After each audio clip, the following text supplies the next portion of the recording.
Pennsylvania Supreme Court oral arguments and our board letter to the Pennsylvania Department of Environmental Protection, Environmental Justice Advisory Board, but none of those require action items. Okay, thank you. Do you have any additional citizens report? I do. The Supreme Court oral argument is on November 30th. It's in Harrisburg. I think that is Wednesday, maybe? I believe so. And the ability to attend is kind of limited, but I believe it's usually broadcast on the PCN channel. We'll let the board know when that happens, prior to that happening. The board sent a letter to the Department of Environmental Protection and also the Economic Justice Advisory Board to the DEP. It was dated September 13th. I was contacted, or I spoke with the executive director of environmental and economic justice concerns for the DEP, and he indicated that a response will be forthcoming. He thought it was a couple of weeks. There are a lot of members on the EJAP board, and they don't need it until November, so I'll report more on that when we hear from them, probably at the next board meeting. I have no action items today. That's my report. Okay, any questions on the solicitor's report? Okay, did I skip the part where I can have a roll call prior to us having this meeting? Mr. Secretary, for the roll call of people here? Just to indicate for who's here by phone and who's here in person. Mr. Brandon is in person. Mr. Butler is via phone. Mrs. Leitza is via phone.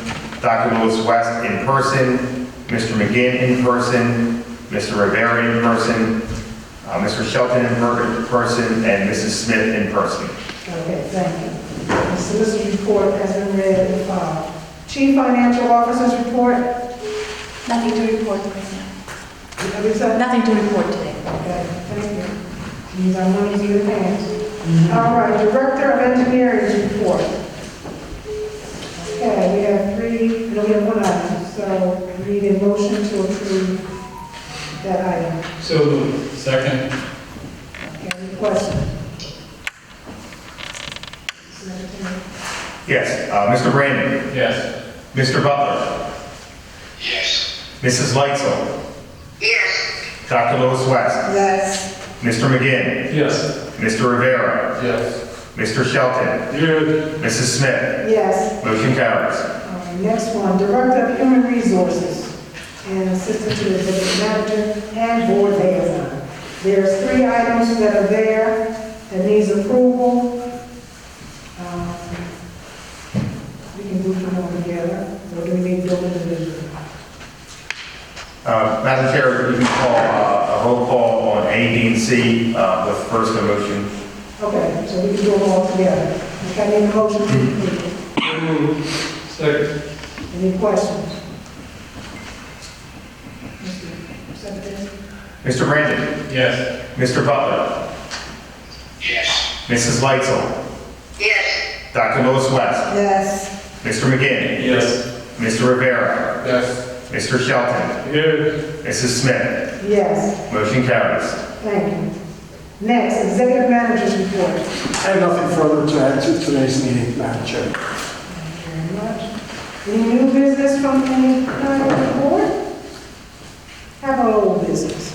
I'm going to do this as we speak. Okay, there's no new or old business at this time. Public comments on other matters. If you're here, state your name and the purpose of your comment. Good afternoon, Madam Chair. My name is Mark Luca. I have a few things I'd like to offer today. First of all, you have asked me several times for my written comments, and I'm not going to provide those because many times my comments are not read verbatim.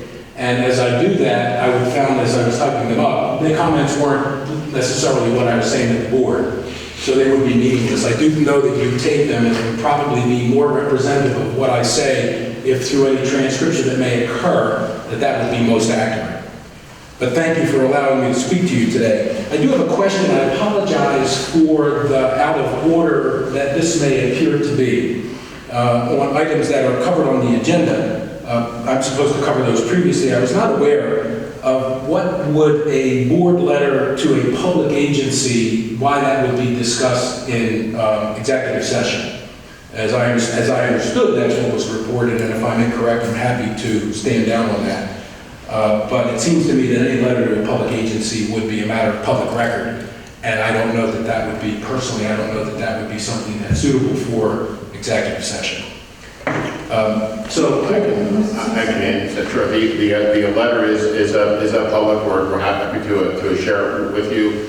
My advice about the content of the letter or any potential litigation surrounding the letter would be covered by the executive session. thank you. But do you need a copy of the letter? But I understand I have to fill out a form to get that. You're here today, I'll just email one, but I have to send it to your lawyer. That's fine. Yep, thank you very much. I appreciate that. Okay, so the comments that I'd like to share with you today, I'll go through them quickly as I know you're toward the end of your meeting. Again, my name is Mark Luca. Thank you for allowing me to address you today. I would like you to think about a day without water as we're coming up on the National Day of Action that brings community and policy makers to advance greater and more equitable water investment. So far in 2022, we've seen horrific actions. I've been in this industry for 30 years, and now we're beginning to see more and more frequent problems occur that are whether they're weather-related, droughts, failing infrastructure. Look at the global awareness of what underscores the infrastructure and the failing infrastructure that's contributing to these problems. This is a major problem in our country. Look at what's going on today in Jackson, Mississippi. Look at what happened in Flint, Michigan. These are errors that could have been prevented. I'm not talking about egregious things with weather or runoff from farms that people can't really control. I'm talking about things that we, as industry professionals, people here, myself, all of you, we have the ability to protect this and prevent this from happening. It's not happening, and people are being affected, and we have to do something about it. It underscores the fact that in many cases where investments may have been overlooked by systems, whether they're municipal or private, doesn't matter, whether it's for decisions that were made knowingly or because they were competing with other things to do with their budgets. Capital investment is absolutely necessary to protect what we have for our people. Many of the communities that we live in were built in the 40s and 50s, some older, some newer, but that infrastructure isn't going to last forever. I'm an engineer. Things have service life. Things are coming to an end, and things that were put in post-war in the 1950s are failing, and they're failing at an alarming rate, complicated by increased use because of growth and severe weather patterns that are significantly affecting our ability to perform as utility professionals. That's our obligation, all of our obligations. That's what we commit to do when we take an oath, if you will, to work in this industry. Imagine a Day Without Water campaign recalls the importance of public-private partnerships and the fact that at Aqua we're offering much more than just water and wastewater services. We seek to be true partners. We have a foundation that invests money to community organizations that need it in Delaware and Chester counties. We have donated $375,000 to deserving nonprofits across our communities, including Delaware County Literacy Council, headquartered in Chester, Youth Mentoring in Chester County, the Chester County Fund for Women and Girls, Family Support Line, Chester County Food Banks, and the Williamson College of Trades. All of these are organizations that represent the communities in which you and we live, and we donate money to these communities, these nonprofit organizations. In federal government terms, they might be environmental justice areas that need this money. And we're doing that, and we're doing our part to invest wisely for our customers. It is our obligation.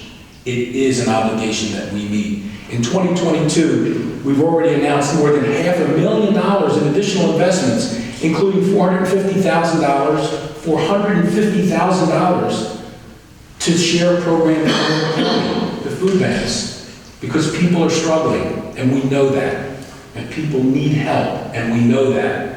And yes, we can disagree on a lot of things, but we can never disagree on our obligation to serve our communities and our obligation to make sure that our utility services are always there, no matter who we are, no matter who we serve. That's our obligation, and that's something more that we provide. Beyond our commitment to community partners, we're committed to our customers. We created the Helping Hand program, Aqua Pennsylvania's low-income assistance program. We have almost $2 million that we were able to secure for families of low income that couldn't pay their utility bills. We helped them get that money. Came from the federal government. We're actively applying for grants, almost $10 million in grants for our investment because we continue to provide the service we have to do. And of course, we support our employees, and we believe in them donating to the communities and them donating their time because it's that important to us.